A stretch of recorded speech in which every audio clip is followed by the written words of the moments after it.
I can already tell that you might be shocked at the title of this video. You think I would be celebrating what's happened. McLaren Constructors Championships? I should be over the moon by this fact. Well, I am kind of, because not only am I extremely tired after a very long season, I am also aware that one swallow does not a summer make. Now don't get me wrong, I, like many of you probably, have got my pre-order in for the Team Championship clobber McLaren has got on offer, and will wear it proudly when it does arrive. It also does make me wonder whether or not Ferrari actually mocked anything up in case they won the Constructors' Championship, and now that they haven't, it's now completely irrelevant, and now it may be consigned to some vault somewhere, or it may be burnt in some sacrificial honour when Lewis Hamilton arrives. However, the prevailing doubt that washes over me like a troubling surf is that all of this success could lead to McLaren becoming extremely cocky, and it could end up biting the team when 2026 rolls along, now that the FIA has formally signed off on the regulations, and has now presented brand new renders of what they expect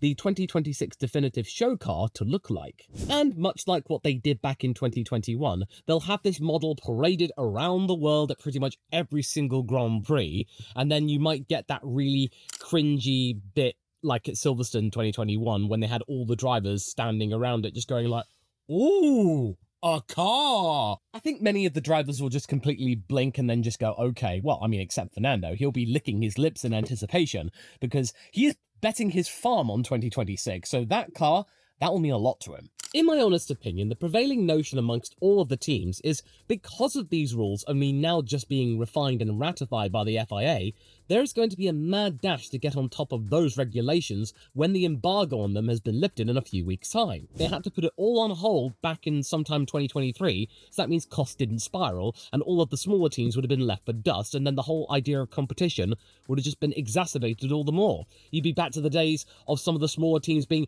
2-3 laps down, 5 seconds slower per lap, than compared to maybe Red Bull or Mercedes or McLaren or Ferrari or somebody else. So I reckon 2025 will not be a groundbreaking year. It'll be a very risk-obsessed season, kind of like what 2021 was to 2020. The only difference here is that unlike 2021, when it was mandated by the FIA that you couldn't make a completely different chassis, you had to make do with what you had in 2020, so that means the teams can, survive financially speaking.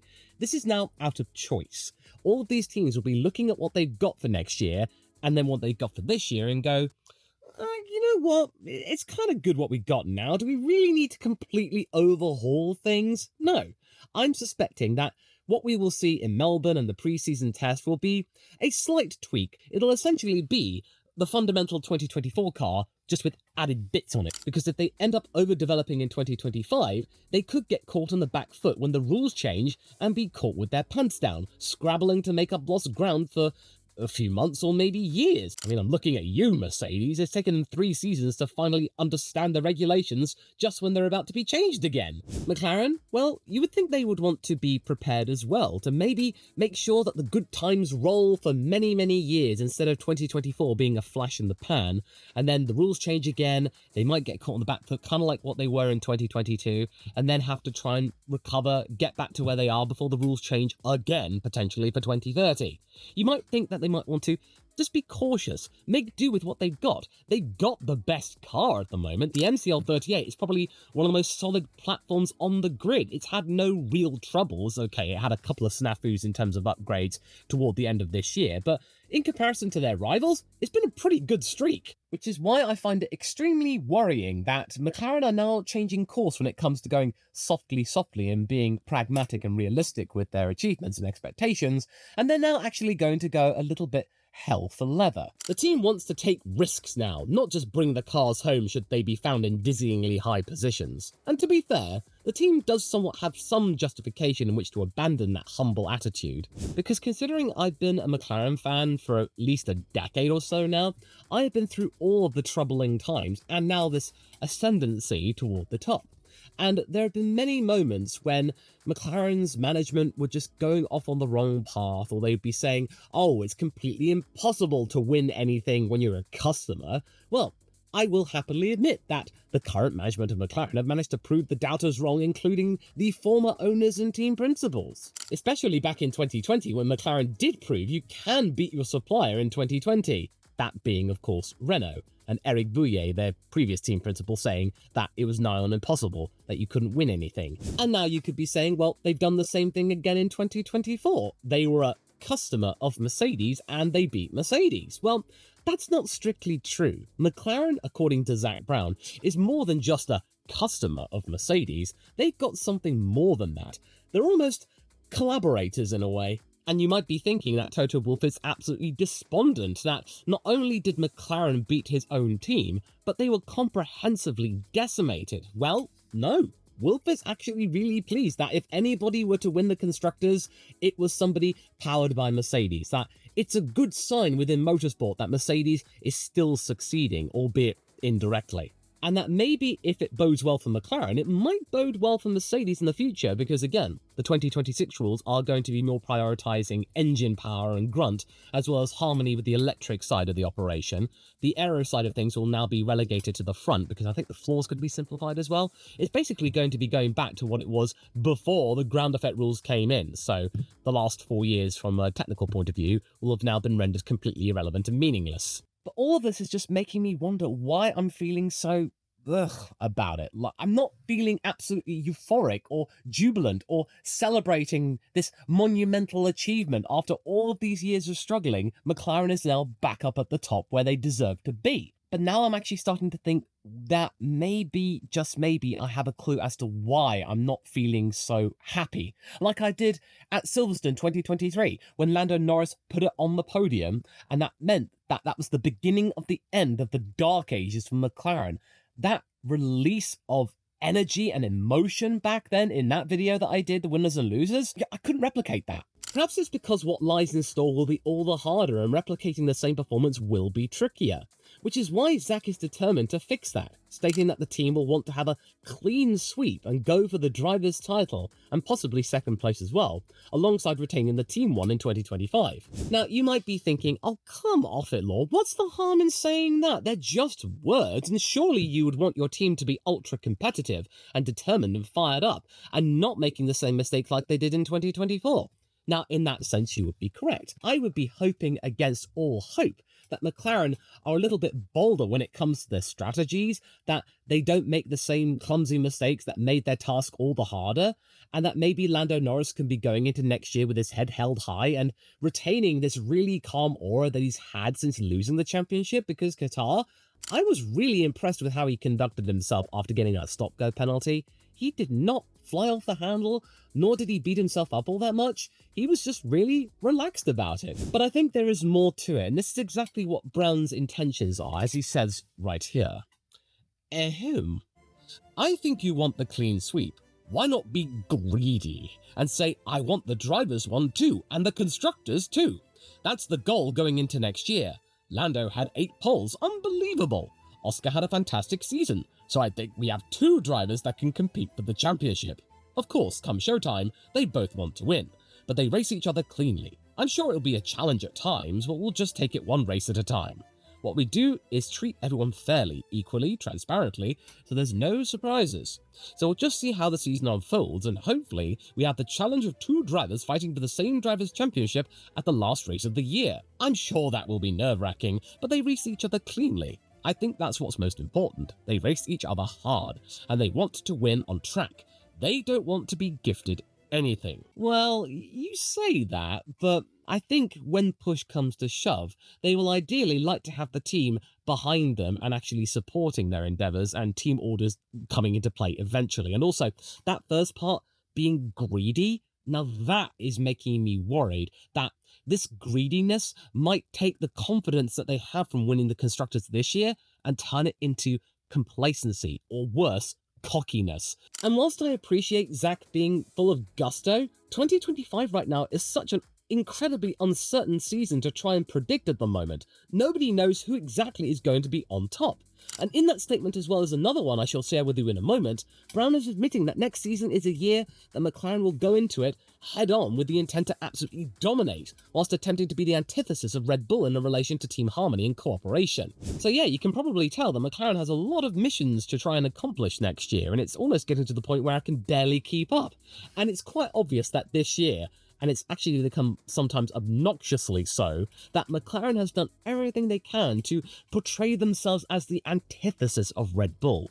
They're not completely in discord, they are not dysfunctional, they're not going against each other's throats, they're not leaving points on the table. No, they're a team, they're a family, they work together, they have drivers who can cooperate, that understand the team comes first, that there are no issues here, and Stella is keen to point this out as well in interviews, referring to these little drops of discord or attempts to try and disrupt the team as poisoned biscuits.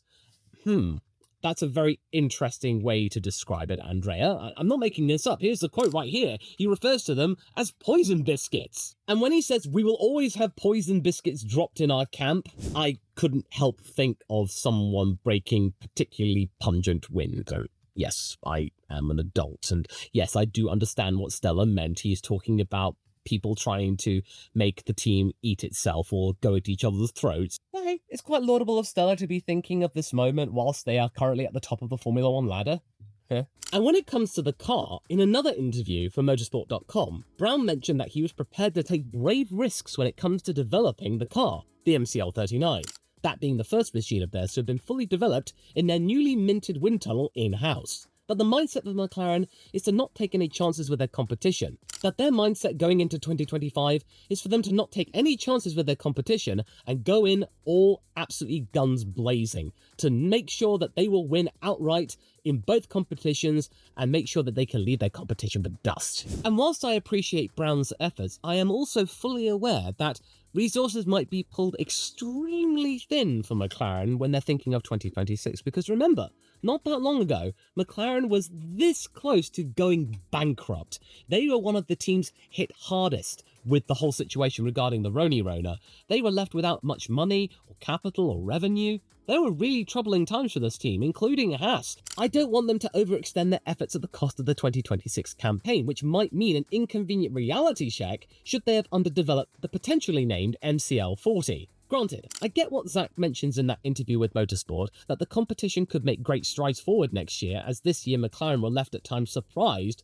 when their rivals managed to match their efforts and make progress. But honestly, Zak, I don't think you really need to worry all that much regarding your competition. Now, you might be thinking that I'm extremely biased in what I'm about to say, but the reality is that McLaren is the best suited to be able to have some sense of continuity and a stable platform for 2025. They don't really need to change all that much. They've got pretty much everything ready to go. They've got the drivers, they've got their facilities in check, they've got the management and their employees. No one's going anywhere. They're probably having more people come in on lower levels. It's all looking good, absolutely gravy for the Papaya team. There are no huge fundamental shifts in the way they are going to be doing things coming forward, whereas their three main rivals do have that to some extent. Red Bull, they've got their worries with the RB21, that their wind tunnel and simulator data might not be as efficient as hoped, with their window of optimization for their current car now uncomfortably narrow, meaning Max Verstappen has to outdrive the car more often than he would like to.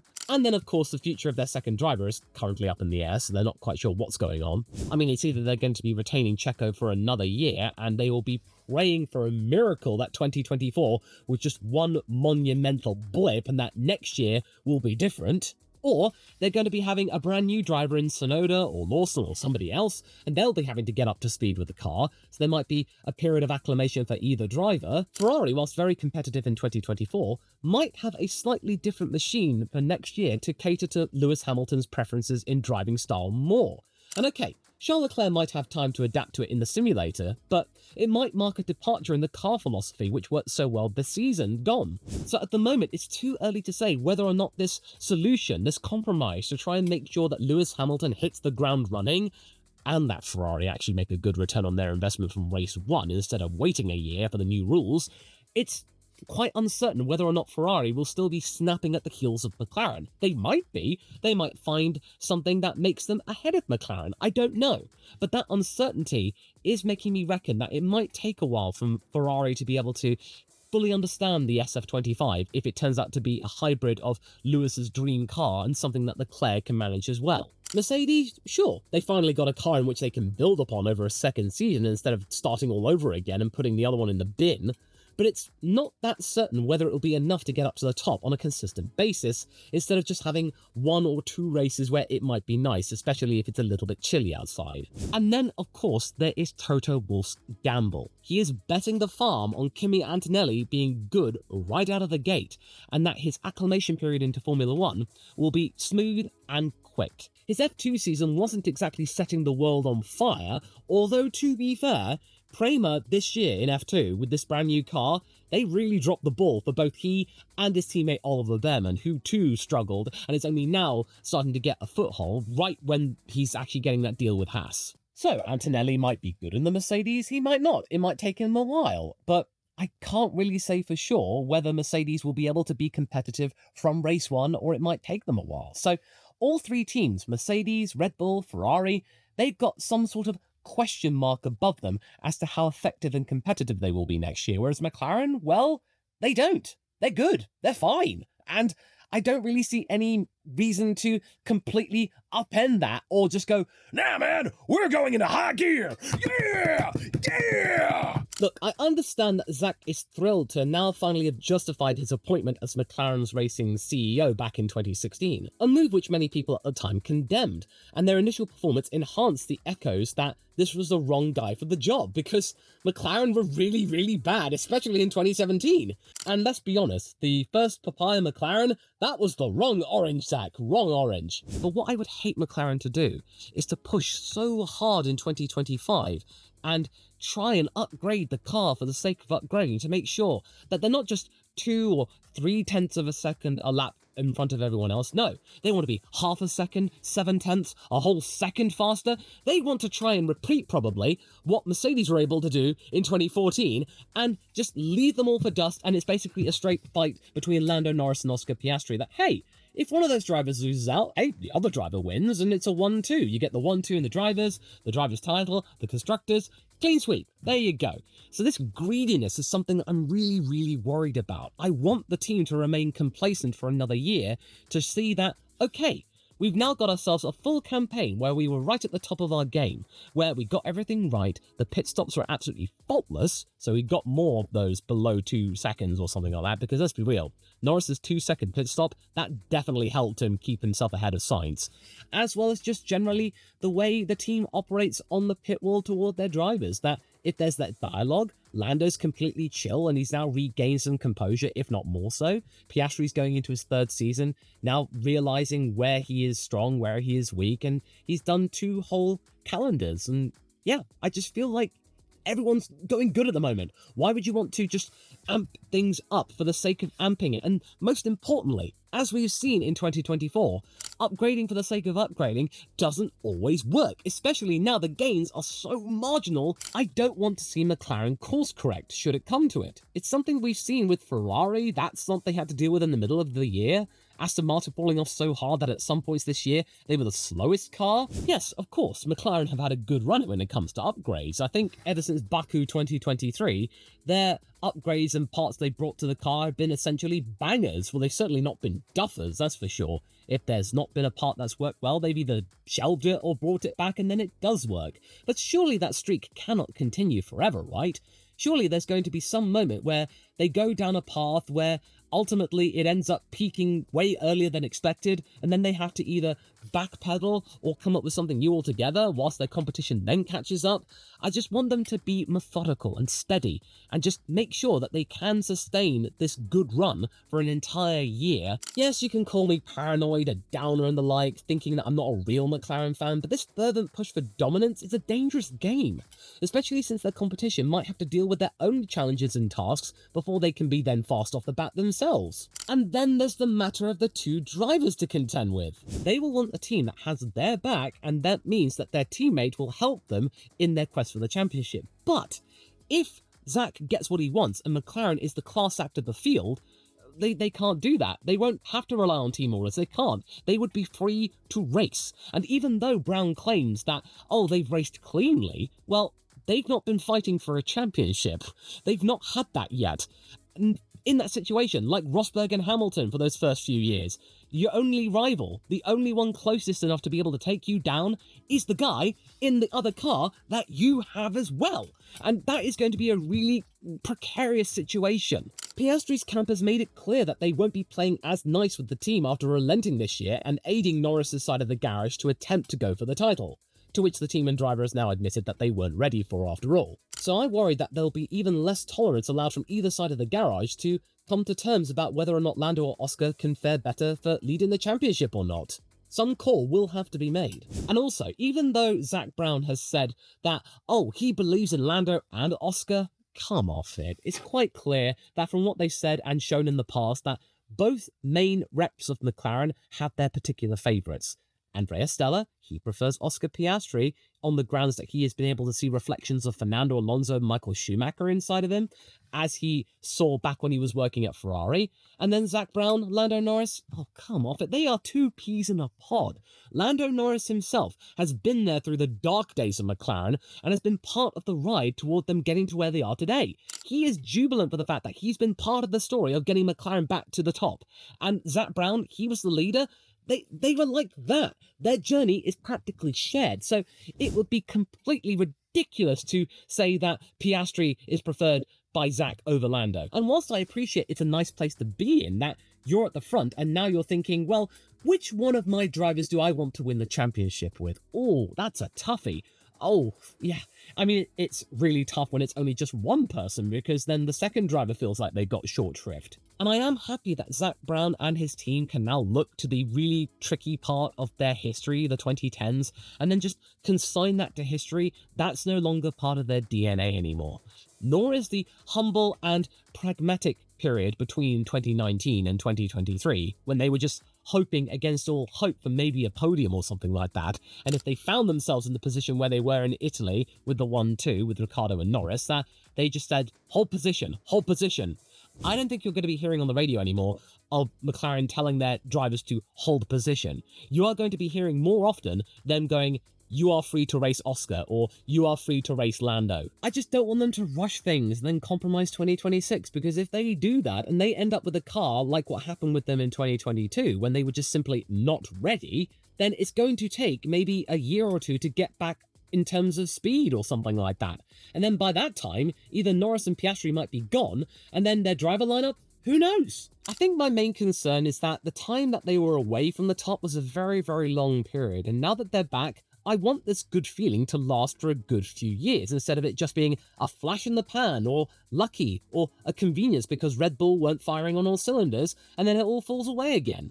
But one thing is for sure, both Brown and Stella have made McLaren a complete and utter success. Commercially, thanks to Zak, they are now the most sponsored team on the grid, and they might be about to be having their first title sponsor since the days of Vodafone, and that was well over a decade ago. And then Andrea Stella, on the track, operationally speaking, it's a success as well, albeit with some stumbling blocks along the way, but hey, he's managed to bring that team back up to the top, and according to Alonso, he was able to right the wrong of 2010 when they lost out in the Constructors and the Championship thanks to Vitaly Petrov. I just want them to reach this goal in a really sustainable and long-lasting manner. And you might think I'm being weak-minded or uncompetitive and thinking I wouldn't make it as a Formula One manager or anything like that. I'm just too spineless or careful or cautious. I'm like what McLaren were back in 2019. Well, I'm just really, really pleased that they are where they are right now, and I want them to stay there for a good few years, because McLaren deserves to be near the front, much like how Ferrari deserved to be at the front. Hey, I just wanted to get this off my chest is all. Much like how I wanted to get off my chest the sense that I think there's a conspiracy going on in Alpine, that their future is as clear as day, that it won't be as Alpine but high-tech, and them entering the F1 Academy as their own team, that's going to be further scratching my itch. To find out why I reckon the future of Team Enstone won't be with Renault, I think they'll be departing very soon, go and watch this video next, straight after this one.